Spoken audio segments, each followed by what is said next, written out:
Great. We're going to start with a quick video here. Yep. This is our Super Bowl ad. No.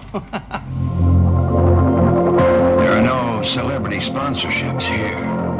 No Super Bowl ads. No billboards in Times Square. But there are great businesses. Somehow we've come to believe that success is reserved for the chosen few, for the Wall Street wolves and mammoth enterprises. The truth is, success is local. It's all around us, everywhere. But local is hard. It's not about settling for good enough. It's about firing on every cylinder. When was the last time you saw a small business owner dragging their feet? Never. They're fighting to stay alive, fighting to succeed. They need help. Because success today is not possible without a million micro details. Platforms, channels, connections, engagements. It's overwhelming.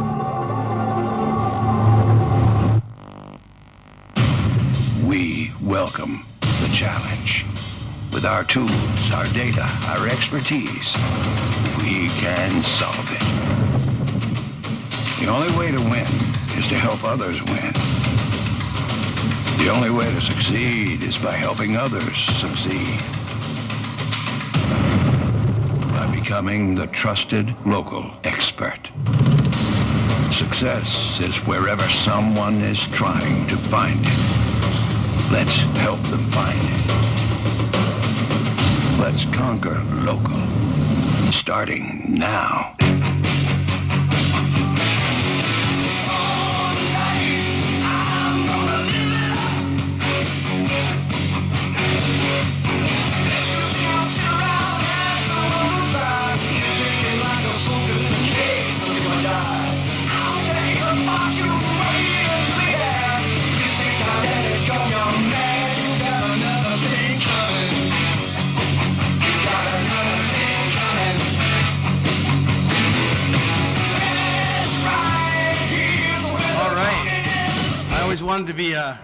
I always wanted to be introed by the Motley Crue. Yeah. Anyway, yeah. So this is a little introduction to Vendasta, but I don't want to do a commercial. So I want to talk a little bit about the change that sort of Neg was alluding to. It was a great presentation, kind of gave me a softball there with what exactly it is we do. And as Neg said, the marketing landscape has really changed. It's changed a lot, and that's really given you guys a big opportunity rather than a problem. But I wanted to sort of talk a little bit about how these kind of things work. My degree's in physics, and I always like to try to figure out how everything works and why things are the way they are. So has anyone heard of Amara's Law? So Roy Amara, he was a Stanford professor, but Amara's Law, I think you probably know it. It says that in the short term, we tend to overestimate the effect of technology in the short run, but in the long run, we drastically underestimate it. And what this leads to often is when there's this big technology change, there's panic short term. People do irrational things. And then long term, they say, oh, look, it didn't hurt us. And they get complacent. And you know what that leads to?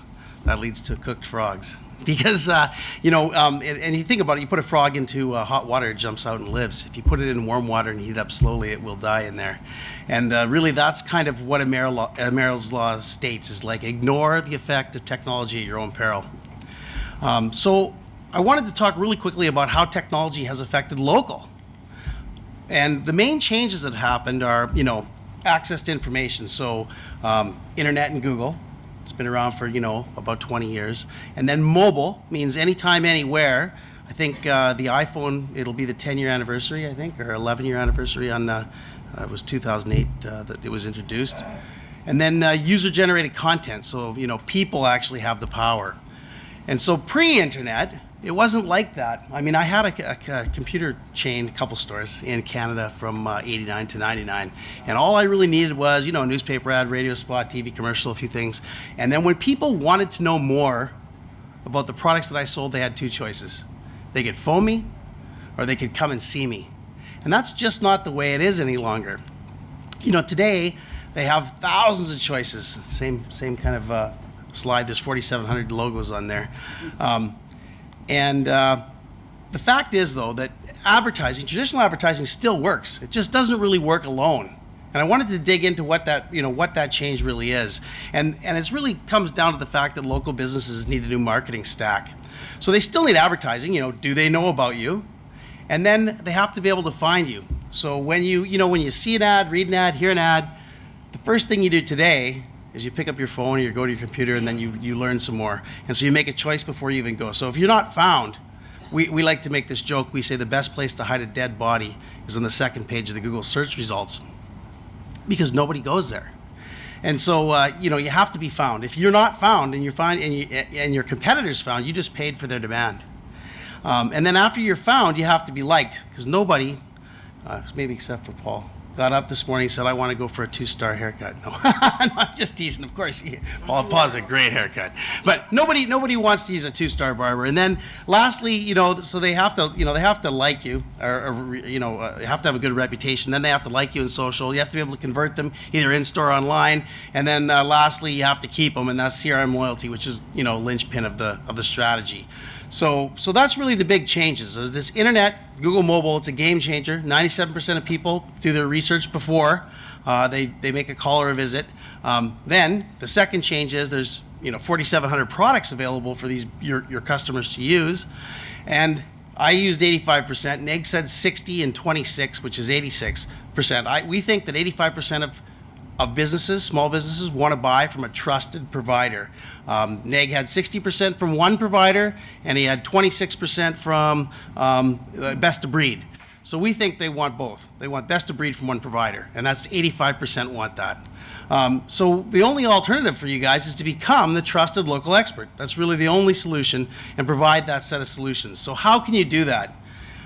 Well, the way to do that, and so we've learned from our customers, I'm going to go through, is to solve these problems. So I'm going to go through a set of problems. See if you recognize any of these that you might have had as you transition. So first off, you have to offer the full marketing stack, which is a feat in and of itself. If you don't do that, you've got a problem. If you continue to sell fewer and fewer customers and in fewer and fewer verticals at higher and higher prices, you've got a problem. If you try and sell businesses products that they don't need or they don't understand, again, more problems. If you can't match your sales costs to your revenue, problems. If your salespeople don't have a pipeline, you'll have problems. If you hard sell your customers, you only show up at renewal time, you're going to have a problem. If you can't train and educate your sales force, more problems. And if you can provide customers, if you can't give them what they want, obviously that's problematic. And if you sell products that no one uses, you got problems again.